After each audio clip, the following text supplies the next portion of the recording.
there's going to be some opportunities as we move through today's lesson for participation. So I just wanted to put that out there. Let me just see if I can cancel the bell ringing.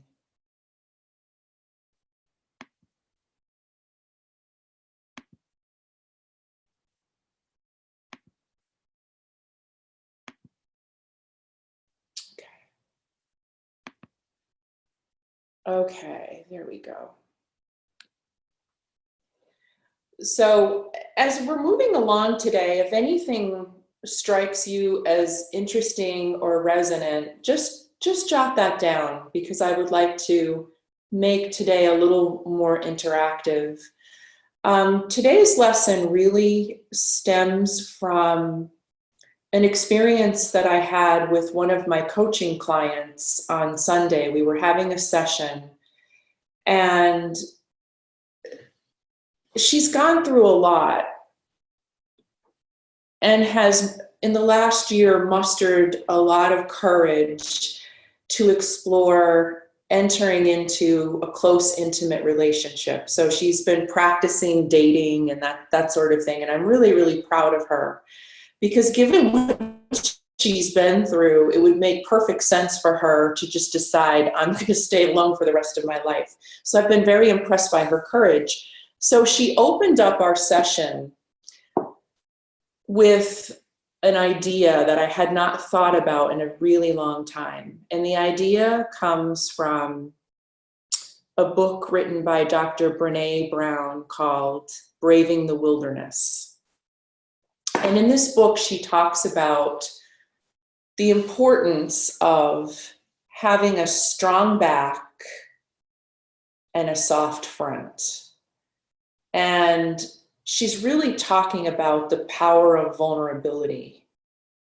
And that vulnerability looks like our ability, relationally speaking, to have a really strong back, a strong foundation, a means through which we feel that we can trust ourselves enough to know that we can rely on ourselves, that we can protect ourselves in the midst of our relationships, but that we're also willing to have a really soft front. We're willing to have our heart open. We're willing to take risks, but that soft front really grows out of self-trust and self-respect.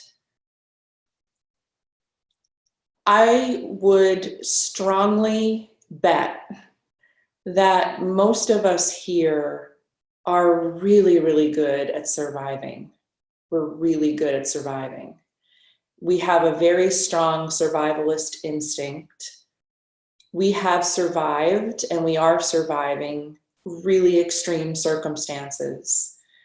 And so for many of us, that strong instinct to be able to fight our way through things, to be able to run when we need to leave when we need to be able to freeze and shut down when we need to as a means for survival is really strong. We know how to do that.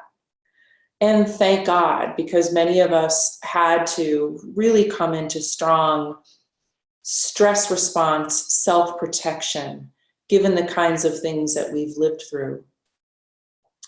But those qualities don't necessarily translate over well into close, intimate, meaningful relationships, because we're so good at being defensive and defending of ourselves, of our lives, of our hearts, that what's often then missing in the relationship is the presence of heart. So oftentimes, although we've worked really hard and we're really, really good at survival, it's cost us, and it's cost us the softened front. So my session with my client that day was really about what does it really mean to navigate through our lives, through crisis, through relationship with a very strong back and a very soft front. And that's what I want today's session to be about, an exploration into this idea. So I want to begin by sharing with you a couple of passages that are related to this idea. And I just want you to kind of take this in. I'll be reading really slowly and opening up opportunities for us to have some dialogue about these ideas. All too often, our so-called strength comes from fear and not love. Instead of having a strong back, many of us have a defended front, a defended heart that's really shielding us from a really weak spine. In other words, we walk around brittle and defensive, trying to conceal our lack of confidence, our lack of self-respect, our lack of caring for our own dignity, our lack of self-love. That's an interesting thing to contemplate. In what way is my strong, defended front, my strong, defended heart, really shielding lack of self-respect, lack of self-confidence, lack of protecting my own dignity, or treating myself with the dignity I deserve, in a way in which I conceal my lack of confidence. So take this in as a possibility.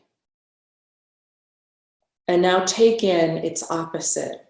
And these words were shared by the poet Maya Angelou. And she wrote, and if you know anything about Maya Angelou's life,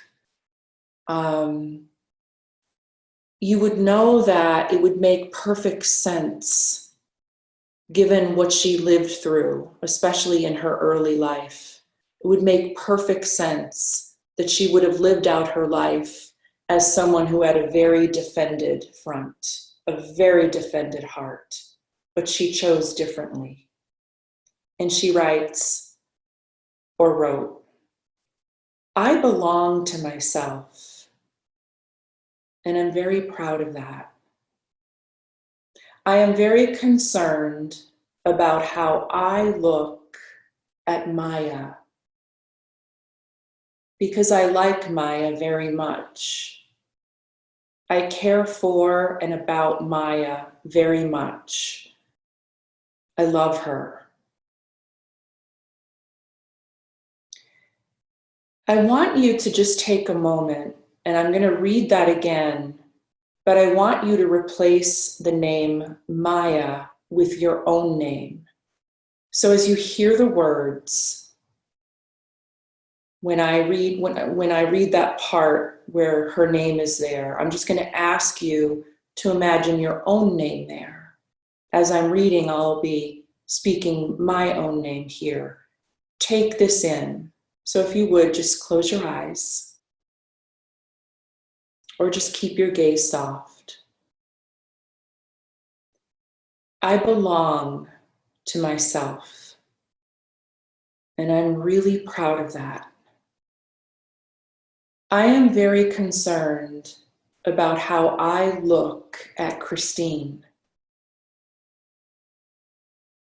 I like Christine very much. I care for and about her. I love her.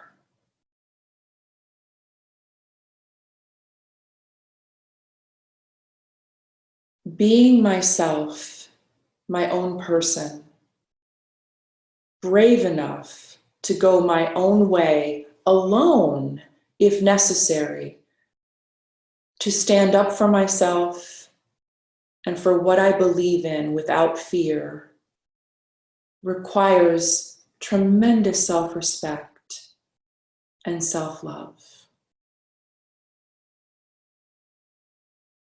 Being myself, my own person, brave enough to go my own way if necessary, to stand up for what I believe in without fear of retribution, without fear of punishment, without fear of being cast away, to stand up for myself and for what I believe in without fear requires tremendous self-respect. Self-love requires the honoring of dignity. When you think about your capacity to treat other people with dignity, that's a strong word. When you think about what it means to be merciful, to treat others with mercy and compassion, those are really, really strong acts. What does it mean to care for yourself in ways that protect your dignity, in ways that preserve, or in ways that come from a place of mercy, to be merciful? I always think of, when I hear the word mercy, I think of nuns that come from that lineage of mercy, and how valuable that was for me as a child, seeing that, and seeing the ways in which that was enacted, especially in caring for others. I think about in Scranton, Mercy Hospital. I don't think it's called that anymore, but I remember always being drawn to the name of that hospital and this idea as a kid that, God, if I went there and I received treatment, I'd not only receive the medical treatment that I needed, but I would be treated with tremendous amounts of mercy. There was something about the word mercy that always called out to me, even as a child. So, what does it mean to belong to yourself and to be really proud of that? What does it mean to be concerned? I have concern about how I see me because I like me. I care for and about me. I love me. And I include the word like here because there is a difference between love and like. There's a big difference between love and like. You have people in your life that you love, fundamentally love, but you may not like them. And take note of what happens when that's present, when there are individuals that you love but you don't necessarily like. There's a dilemma there. There's a real relational dilemma there. And we don't have to like everyone, and we can love them. But what happens when I don't like myself? I'm not proud of myself. I don't treat myself in merciful ways. I'm not proud of myself. And we all have moments like that where we don't feel in these ways, but what happens when that's pervasive and chronic? What happens when that's pervasive and chronic is that we often find ourselves, it makes complete sense. If that's our orientation in terms of how we view ourselves, it makes perfect sense then that many of us would land in relationships that are completely dysfunctional, totally toxic, relationships within which our survival is paramount, and how exhausting that is. So I want to stop here and just open it up for some dialogue. Thus far, if there's anything that struck you about some of these ideas, what it means to navigate the world with a strong back and a soft front. This notion that if I can do that, it's really an act of self-mercy, self-compassion, self-love, self-respect, preserving, honoring my own dignity, and deeply caring for myself in a way that I feel like I belong to me. So feel free to unmute yourself.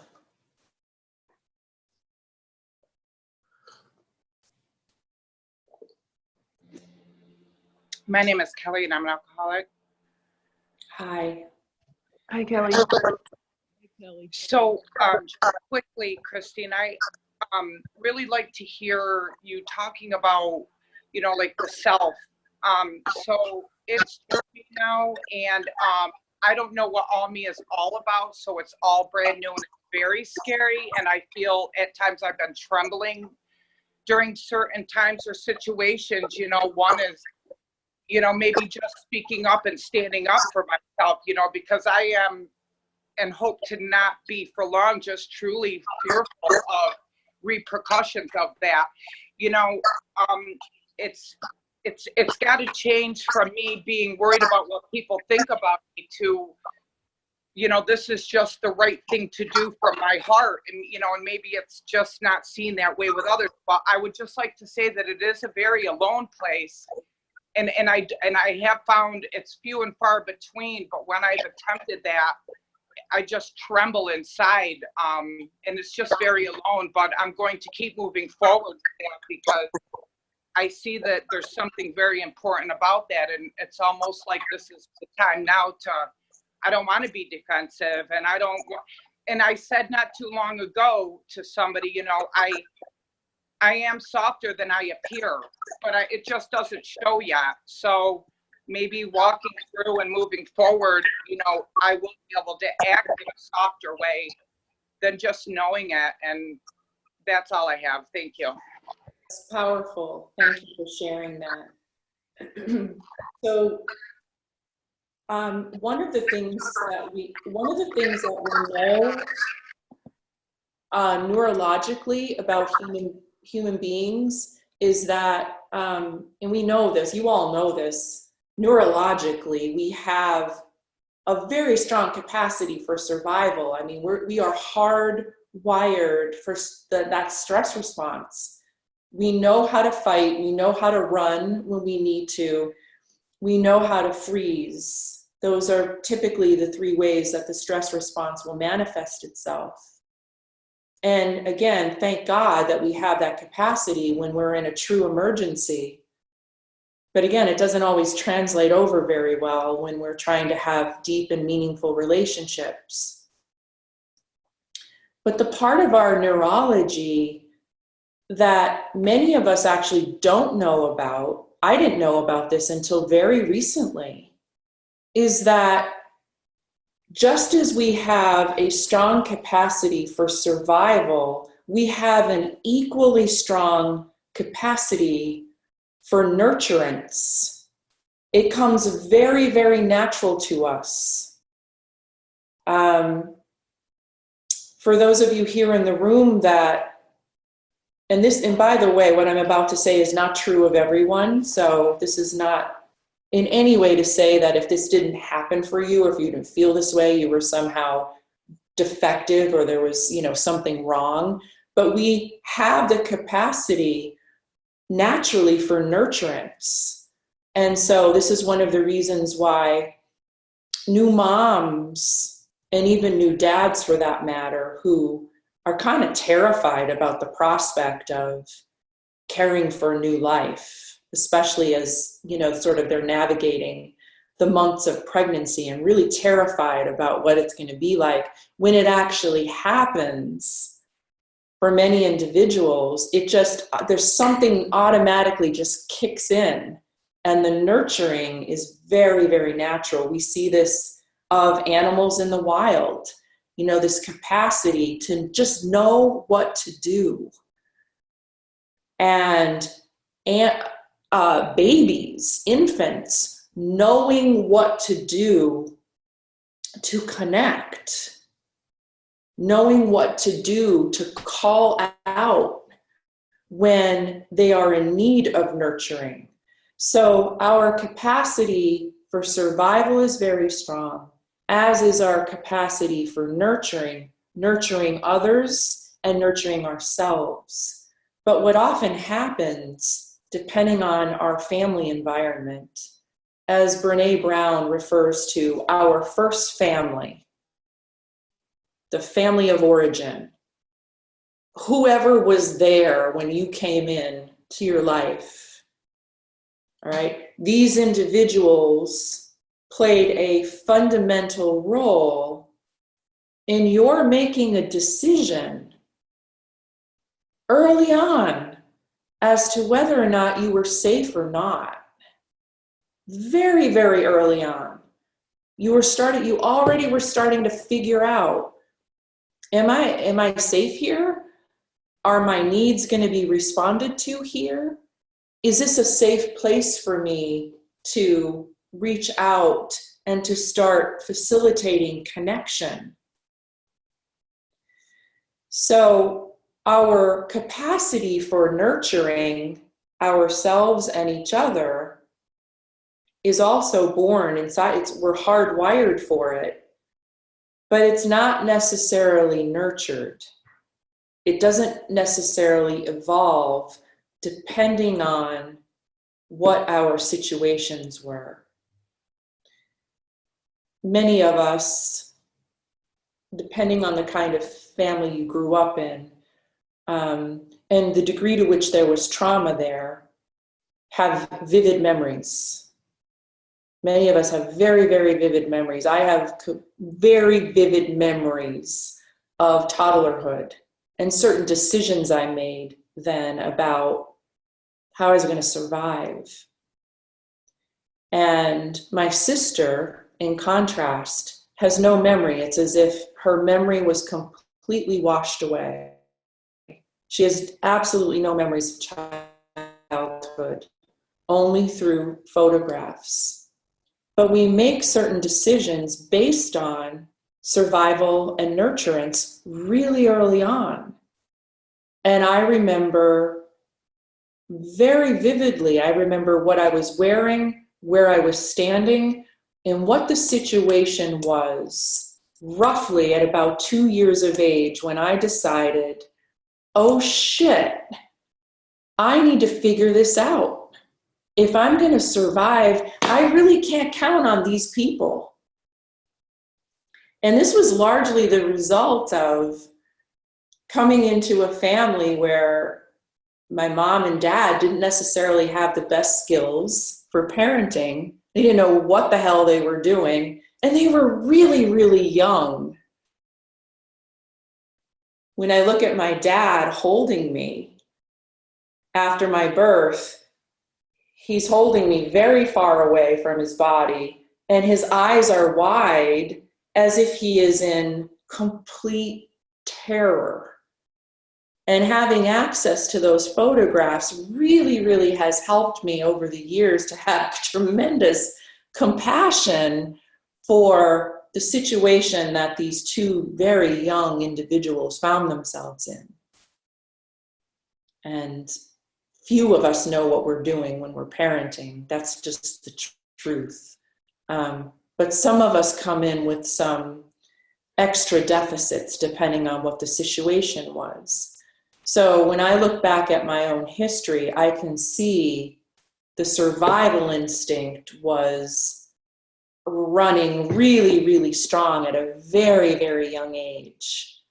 The nurturing instinct was also there, but it wasn't necessarily nurtured or grown in the same way that survivalism was. Anyway, I share that in response to your comment about I am soft. The softness is there. You might not see it yet. Yeah, it is.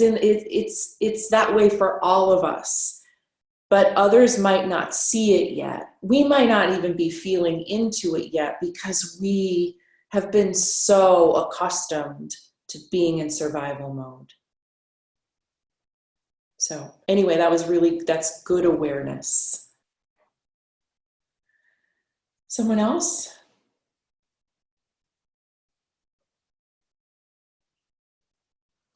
Hi, I'm Alyssa. I'm a grateful recovering family member. Hi. Um, a while ago, when I was getting a divorce, I read some of Brene Brown's Rising Strong. I didn't read all of it, but I read the first couple chapters, and what I took from it was that sometimes the stories we tell ourselves about ourselves are not true. So sometimes, that little voice in your head that says you're not good enough, or he doesn't like you because you're not skinny enough, or whatever it is it's telling you. Sometimes that voice might say you're not a good mom, or you're not a good sister, or you're not a good daughter, or whatever it is it's saying. I feel like that book really helped me reframe those thoughts into saying, hey, that voice isn't always true. That story that we tell ourselves isn't always true. So, try to reframe it, try to look at it from a different point of view. Could it, sure, you might be a great mom, but you're going through a lot right now. You're struggling right now. Kind of like just being able to really hone in on what that voice is saying and really be able to say, hey, that's not a true story that voice is saying. And that's really, really, really helped me in a lot of situations where when that negative self-talk starts and I'm just kind of like, hey, maybe that's probably not true. Let's reframe this. Let's rethink it. And that little tidbit from Brene Brown really, really, really helped me in my healing. Thanks for letting me share. Thank you. That's, gosh, I can do a whole session, or I could probably do a year's worth of sessions on the stories that we tell ourselves and the importance of interrogating our own narratives. And Brene Brown, amongst others, is probably, one of the most important writers who speaks of the importance of really checking in on the stories that we're running. One of the tools that she recommends in terms of the stories that are spinning around in our own heads about various things and how important it is to interrogate our own minds is that she has a practice that she uses both in her family and even in her office, with the people that she works with. Where the question or the statement is, hey, I just want to let you know that the story that I'm telling myself about your facial expression right now is that you're not happy with me, and that the way that you're feeling about me today has everything to do with that argument we had last night that you said you were, had gotten past, but you're really not. So in other words, I'm just throwing out that as an example. If I'm feeling or sensing something about you that's making me uncomfortable, as human beings, we very, very naturally start to spin stories. It's actually probably one of very, very few things that makes us different from the animal world is our capacity to make something mean. But the problem with that is then we often believe the story that we just told ourselves, and we never check it out. So if I think that you're pissed off at me and I never ever checked out that story I'm running, chances are I'm going to go right into defense mode. What would it mean and how would it feel if we gave ourselves permission to say, hey, I just want you to know that the story I'm telling myself about the fact that you didn't text me back last night is the following. And then that gives you an opportunity to say, I didn't have my phone on last night, or I was dealing with something really difficult last night, so I didn't even check my messages. Or the reason I didn't respond to your text message last night is because I felt really triggered, and I wanted to wait until I felt like I was calmer so that I could respond in a way that was actually very helpful. In other words, we believe our own stories. We rarely interrogate them. So we see that this happens all the time in relationships. But what your comment leads me to wonder is the degree to which we do this in our relationship with ourselves, right? Do I interrogate, check in on the story that I'm telling myself about myself? Hey, Christine, the story that you're telling yourself right now is that you're not good enough, or you're not smart enough, or you're not worthy, or you don't deserve, or whatever it is. That's the story that I'm spinning right now. I'm weaving right now. Is that even true? When I go back and I think about the story I told myself at 2 about what was happening, that holy shit, you need to fucking take care of yourself. You cannot rely on these people here. I told myself that story. I believed it, and I carefully constructed a life around that. Now, what was going on in the moment of my making that decision and telling myself that story, my parents would likely never even remember. They would probably never remember that that happened. And probably would find it appalling that I drew that conclusion.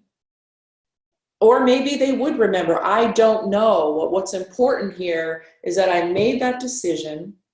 I believed it, that this is what was going on, that I had to respond in this way. I had to become a survivalist. And then, therefore, my whole life unfolded before me in a certain way, where here, 50 years later, I'm thinking, was that even accurate? Being a survivalist has helped me in a lot of ways, but it's also cost me a lot. So going back to the Maya Angelou quote, again, if you look at her life, and I believe recently on PBS, they ran, very recently, I think it was on PBS, they actually ran a story about the life of Maya Angelou. She died, I think, about 2 years ago. And that her story is so compelling.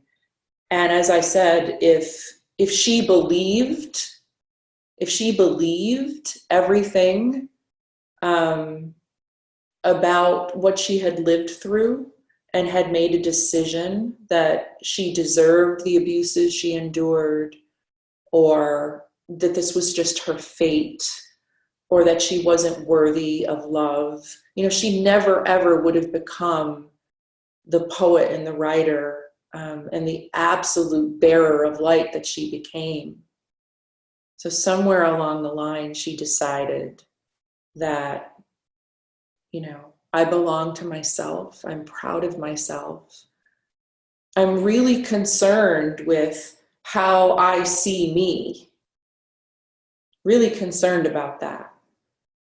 Because I like, love, and care deeply for myself. So thank you. What story am I running? Am I believing it? Is it valid? Does it even serve me?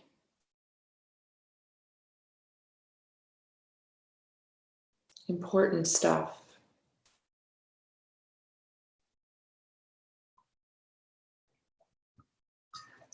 Very important to be checking in on ourselves with regard to all of that in our own recovery.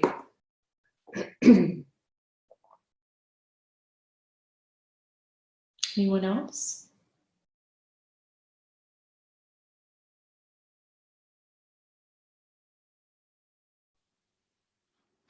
Morning, Christine and everybody. This is Helen, a Hi. grateful recovering family member. Good morning, everybody. You know what? When I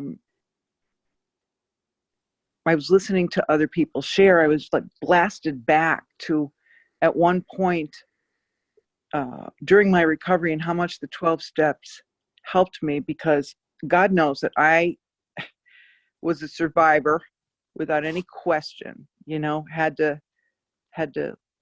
you know, and in situations that were very chaotic and confusing. As a toddler, I had those same like very clear and vivid memories, and also a deep understanding that, whoa, there's something like really wrong here. Like, I don't know what it is, but it was an identification of something that in my world had everything to do with alcoholism and the family disease, period. You know, so when you're starting at that with that base, for me, it was it's been decades of like untangling and unlearning and moving in a different direction and relying on the 12 steps and my own actions that I had to take. But I was laughing about not laughing because it isn't funny, but when I think of all of the years, without regret, but definitely with a lot of pain, I remember, for some reason, I could not I had the strong back and definitely a protected front. It was as soft as hell behind a shield that was, 25 feet of solid steel, right? So I'm talking about everybody. Unless you were part of my family of origin, there was that wall. I don't care who you were. And I had really dear friends that I loved deeply, but I had a problem letting myself out. They had a problem getting in.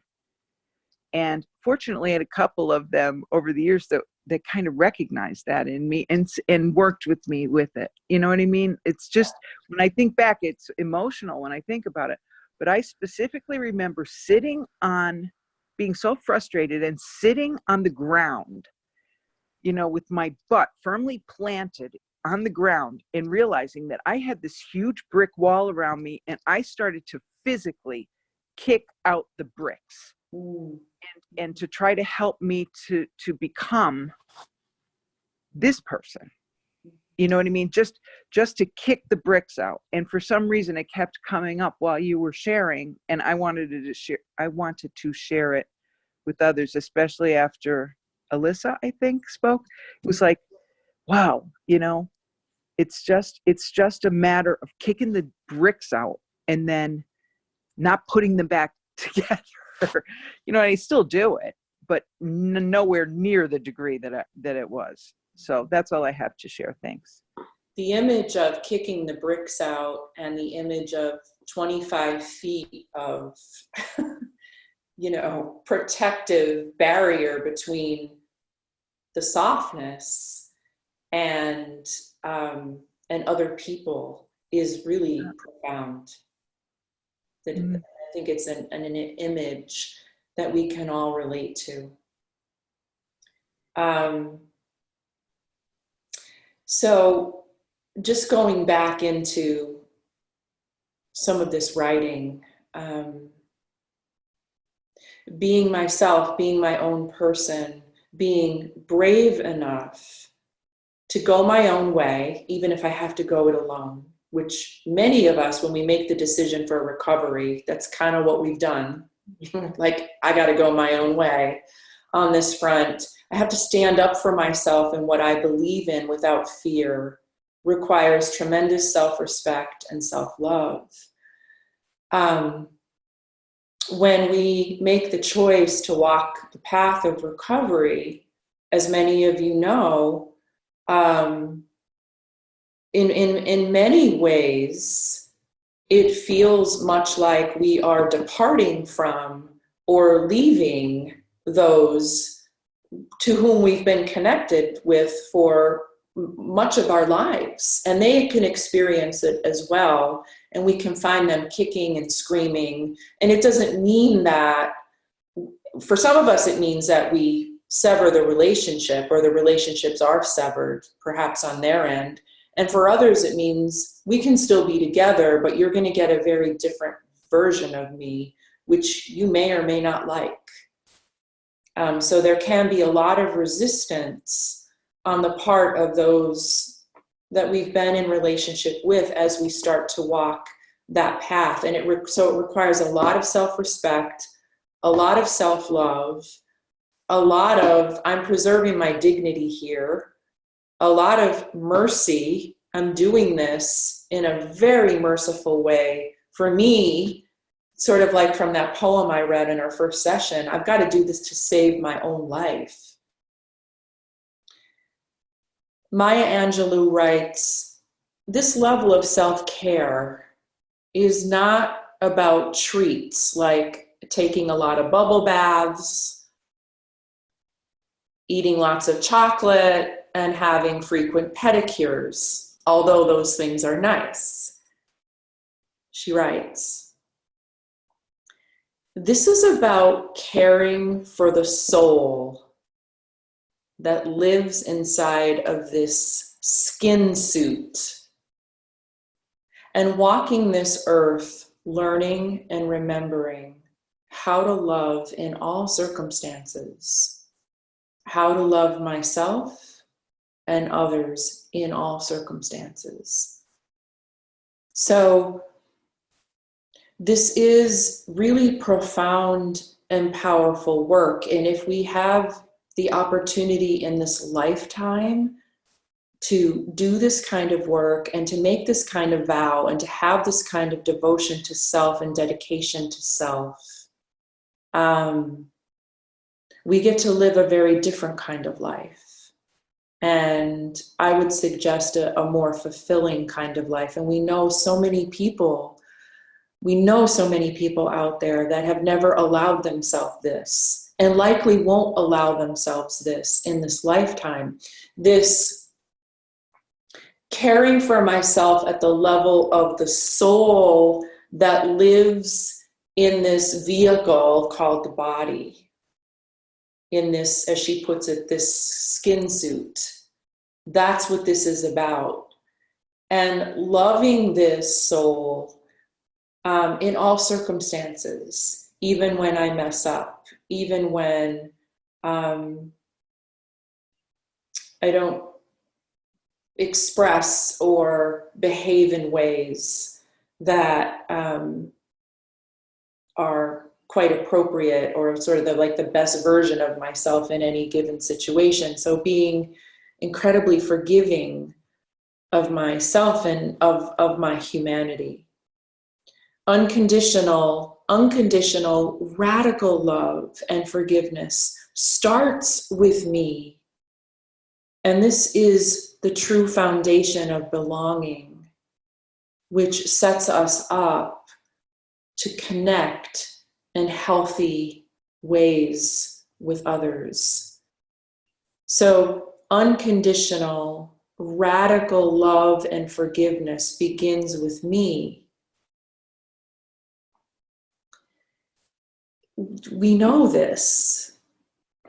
If you hear that phrase on the airplane, put your own oxygen mask on first, which again, I would strongly bet that for most of us here in the room, that was just not something that felt intuitive to us, to put our oxygen mask on first. But if you're recovering, you've made the choice to put your oxygen mask on first. There's some aspect of you that understands that love and care for yourself is paramount, or you wouldn't be here. But so is forgiveness. And that if I ever expect to be able to connect in a way with others that's really healthy, and not toxic, but really, really healthy and really functional, that the forgiveness starts with me. And this really, really, really means in what ways do I need to forgive myself? Not forgiveness begins with me and that I have to forgive all these people around me, but God, what do I need to forgive within myself? You know, all the moments in my life where I abandoned myself, or I was really harsh and critical, or I believed my own thoughts about myself. I believed the stories I told myself about myself that were not the most flattering stories. So self-love, self-forgiveness is paramount, is so critical before I can hope to ever get to that place where I feel like I belong to myself, and I'm really proud of that. Because when I get there, then I actually have a chance to connect with others in ways that are not going to be harmful to me or to the other person, in ways that I can actually trust that I can have the strong or the soft front with the strong back. Brene Brown writes, our work is to get to a place where we like ourselves and we are really concerned when we judge ourselves too harshly or when we allow others to silence us. Our work is to get to a place where we like ourselves and we get really concerned when we judge ourselves too harshly and when we allow others to silence us. That's radical self-care. That's radical self-love. You know, imagine if you really got concerned, like if I heard my niece talking in self-judgmental, self-critical ways, I would be really concerned. I need to have the same level of concern for myself when I'm too harsh and too self-critical, when I judge.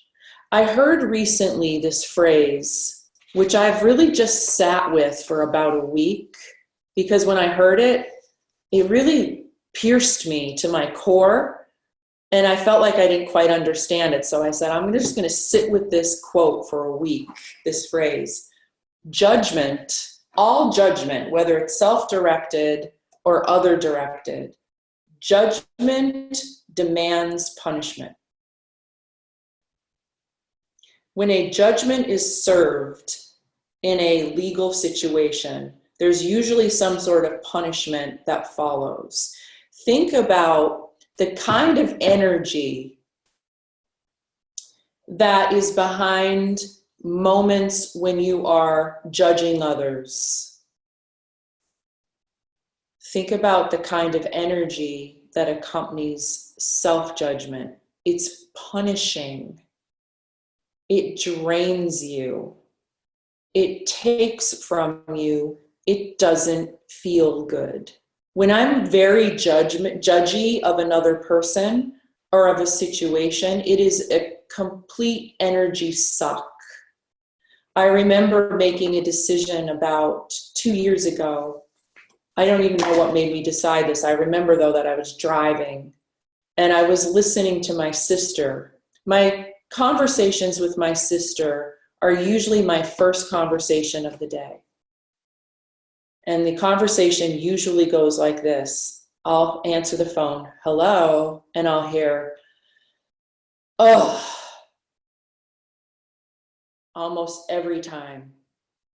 And then what will unfold is some sort of dramatic, traumatic, catastrophizing situation that is very contagious, by the way. If somebody called you and that was the first thing you heard was, ugh, if you're not aware, chances are you're going to go right into that. What's happening? What's happening here? And you immediately get drawn into that dramatizing, traumatizing, catastrophizing energy. So anyway, I was driving and I heard the and I thought, wow, every conversation begins this way. A story then usually follows. And then as I'm listening, I immediately go into judgment. I can't believe she's still living this way. I can't believe that I'm listening to the story again. Is this ever going to change? On and on and on and on. I'm going to give advice. She's going to ask me for advice. She's not going to follow it. So I'm going to be having this conversation with her again and again and again. And by the time the conversation is over, I'm exhausted. And chances are I'm going to have a similar conversation 4 more times in that day. And so I thought, wow, what if I totally dropped judgment? This was only about 2 years ago when I know a lot about judgment. And I really decided I'm just not going to judge her or her situation anymore. And it changed everything. It changed the way that I hear her. It changed the way that I listen.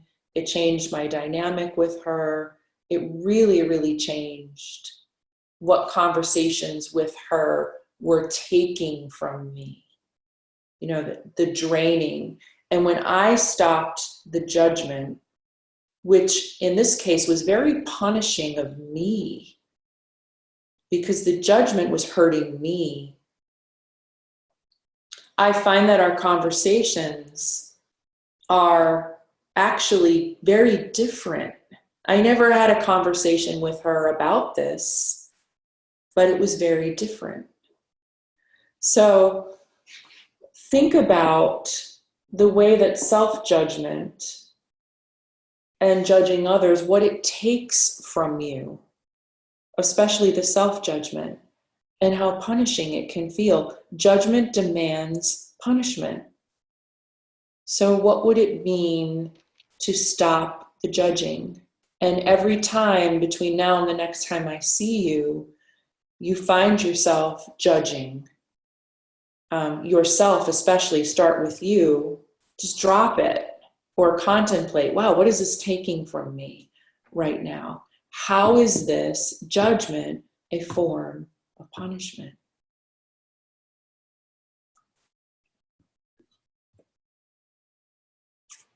I want to open it back up again. Thoughts?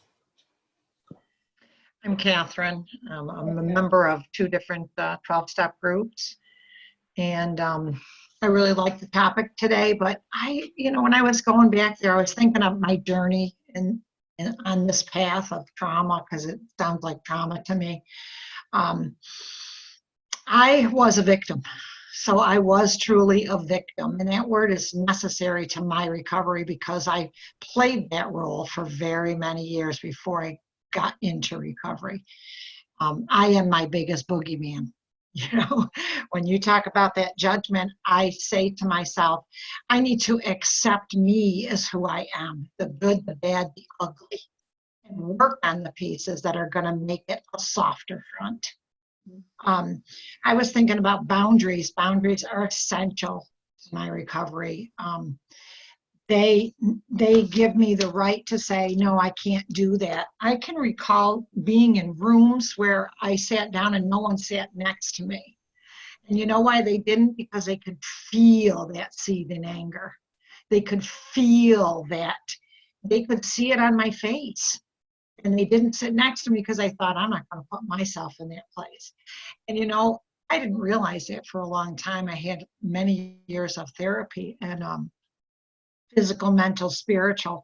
And I truly do believe that I had total lack of self-respect, but I knew how to survive. I did know that.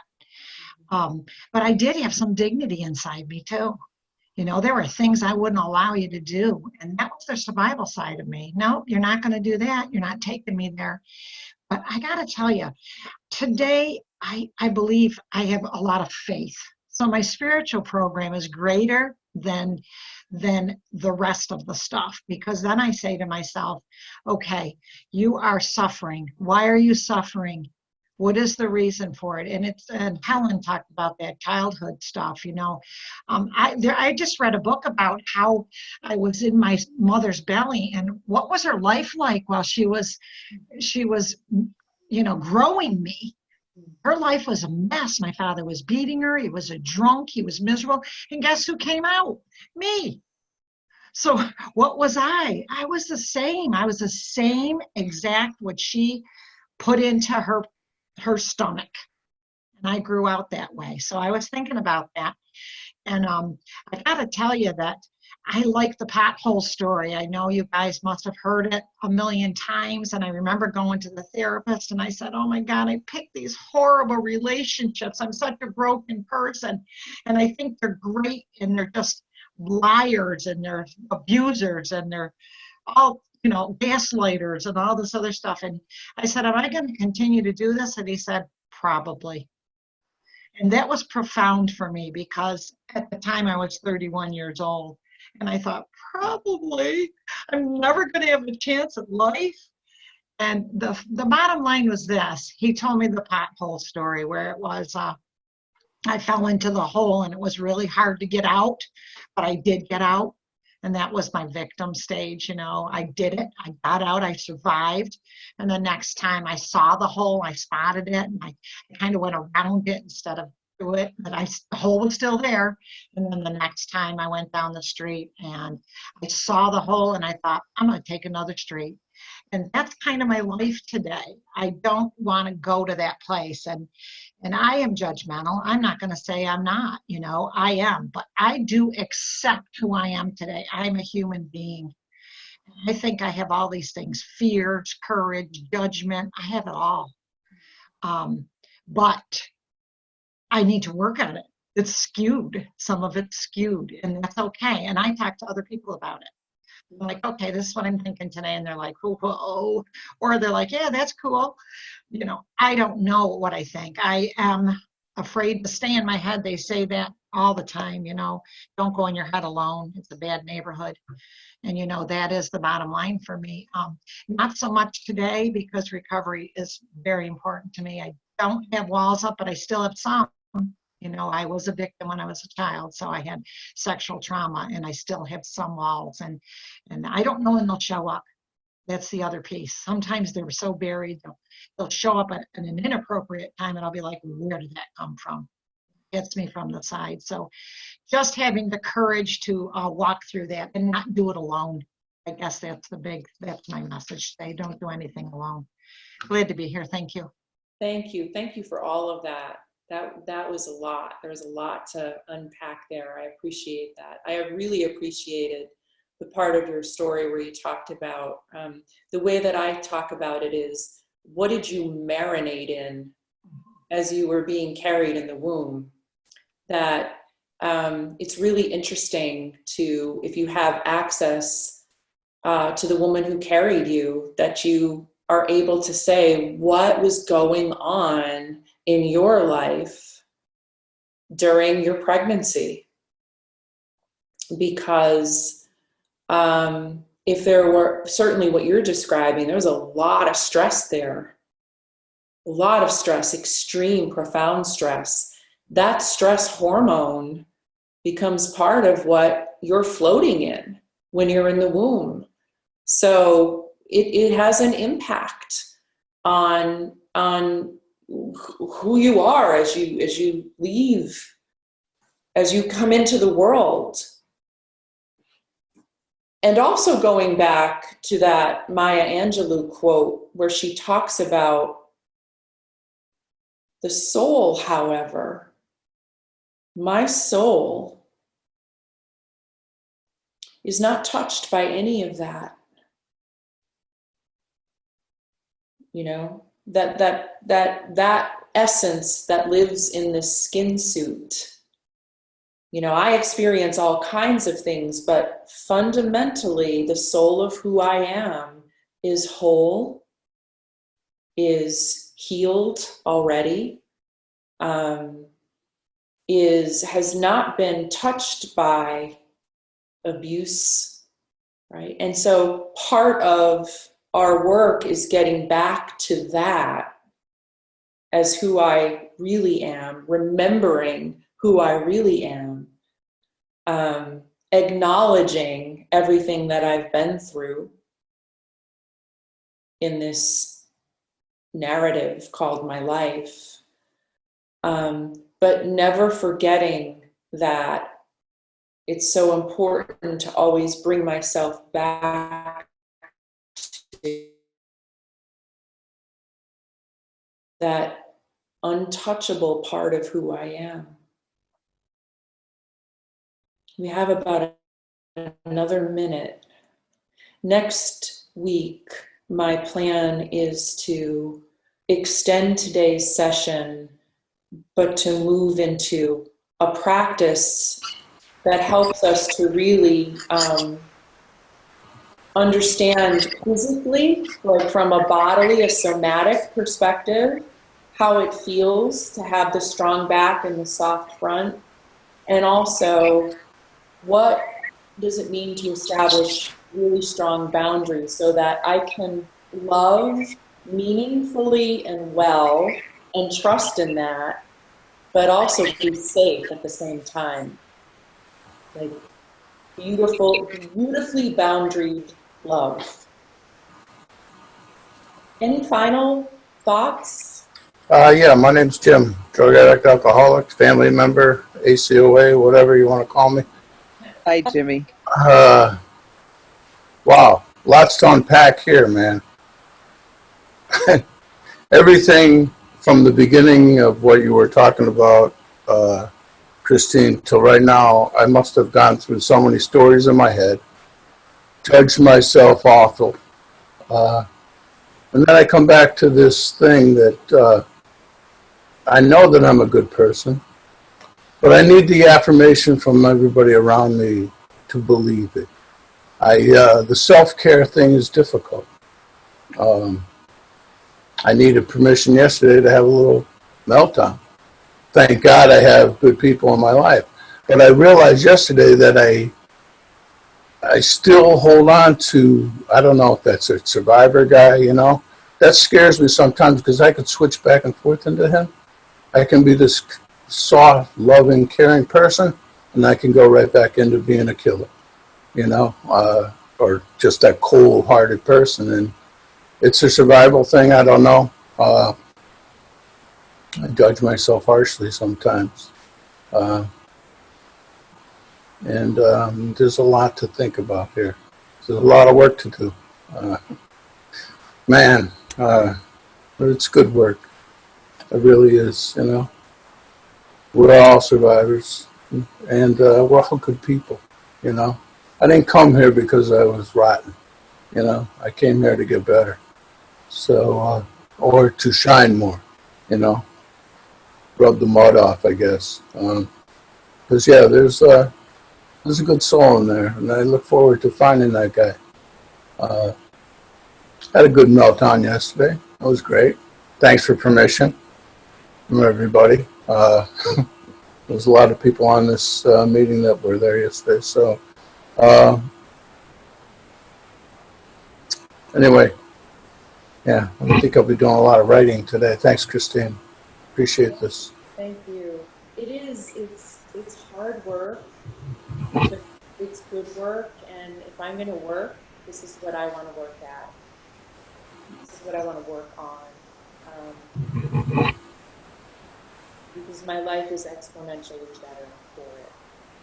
But it certainly is not easy. So thank you for hanging in with me in this topic, and we'll send it into next week. Feel free to share with others that we meet here every Tuesday morning at 7. And for those for whom it might be too early or they can't make this time, these are recorded and they're available on the Recovery Bank YouTube page. So you just need to go to YouTube, type in the Recovery Bank, and these are available. Okay. So let's end with the Serenity Prayer. You can unmute yourselves. Anyone want to guide us in?